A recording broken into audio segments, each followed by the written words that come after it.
Salam sejahtera dalam Tuhan kita Yesus Kristus yang telah memberkati kita hari ini, Jumat 13 Maret 2026. Para pendengar Renungan Oasis Fajar, senang kembali bertemu dalam kasih Tuhan yang ajaib itu. Sebelum kita akan mendengarkan firman Tuhan, baiklah kita berdoa. Tuhan Yesus, ajarilah kami untuk dapat melakukan perintah Tuhan, sehingga kami hidup kudus di hadapan Tuhan. Berkati kami. Demi nama Yesus Kristus kami berdoa. Amin. Saudara-saudara yang dikasihi Kristus, firman Tuhan bagi kita hari ini terambil dari Lukas 2 ayat 33 hingga 40. Dan bapa serta ibunya amat heran akan segala apa yang dikatakan tentang dia. Lalu Simeon memberkati mereka dan berkata kepada Maria, ibu anak itu, sesungguhnya anak ini ditentukan untuk menjatuhkan atau membangkitkan banyak orang di Israel, dan untuk menjadi suatu tanda yang menimbulkan perbantahan, dan suatu pedang akan menembus jiwamu sendiri, supaya menjadi nyata pikiran hati banyak orang. Lagi pula di situ ada Hana, seorang nabi perempuan, anak Fanuel dari suku Asyer. Ia sudah sangat lanjut umurnya. Sesudah kawin ia hidup 7 tahun lamanya bersama suaminya, dan sekarang ia janda dan berumur 84 tahun. Ia tidak pernah meninggalkan bait Allah dan siang malam beribadah dengan berpuasa dan berdoa. Dan pada ketika itu juga datanglah ia ke situ dan mengucap syukur kepada Allah dan berbicara tentang anak itu kepada semua orang yang menantikan kelepasan untuk Yerusalem.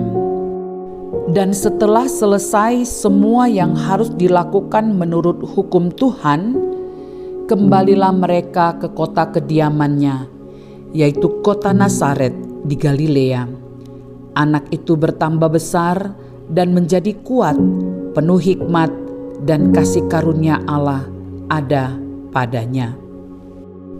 Saudara-saudara yang dikasihi Kristus, judul renungan hari ini memiliki karakter kudus. Ayat 40 sebagai ayat penekanan.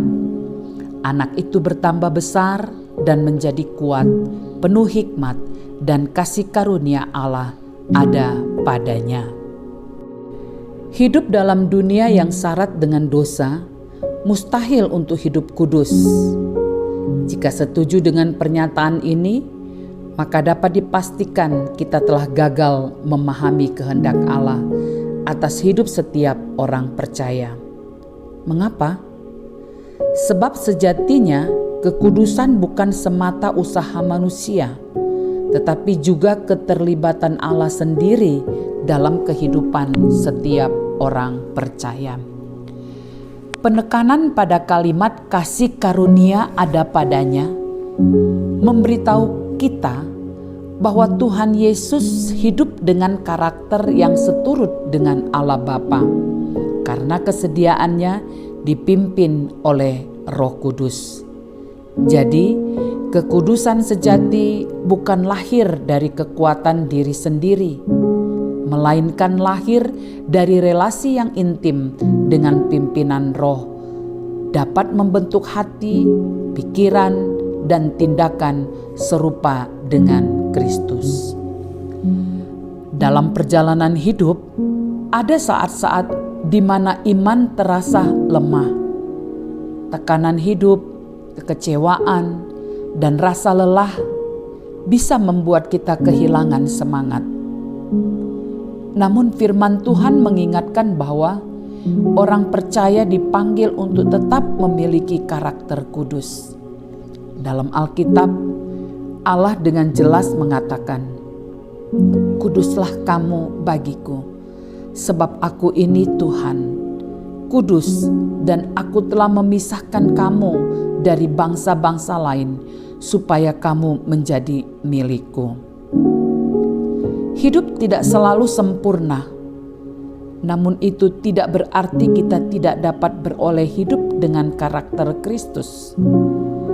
Allah memanggil semua orang percaya untuk hidup kudus. Maka sudah pasti Allah melalui kuasa Roh-Nya bekerja di dalam hati, memampukan kita untuk hidup dalam pimpinan dan tuntunannya. Penegasan, kekudusan bukan keadaan sempurna seketika, melainkan perjalanan hidup yang terus berproses sehingga kesetiaan dan taat adalah kunci utamanya. Doa. Tuhan Yesus, kami bersyukur karena Engkau memilih kami menjadi alat kemuliaan-Mu. Jadikan kami setia dan taat hingga tetap memiliki karakter kudus seperti yang Tuhan inginkan. Dalam nama Tuhan Yesus. Amin. Para pendengar renungan Oasis Fajar, terpujilah Dia yang telah memberikan pengertian-pengertiannya bagi kita.